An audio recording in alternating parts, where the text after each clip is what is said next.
সামনেটাও দেখি।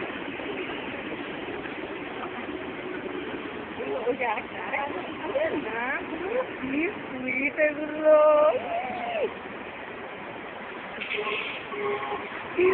নেওয়াটা এগুলোকে একটা কি বলে নামটা আমি ভুলে গেছি।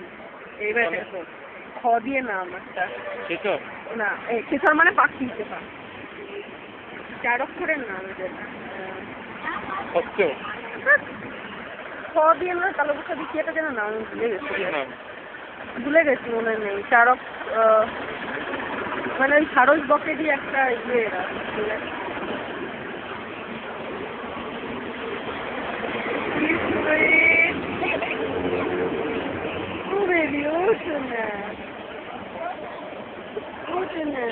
আচ্ছা আমার কাছে আছে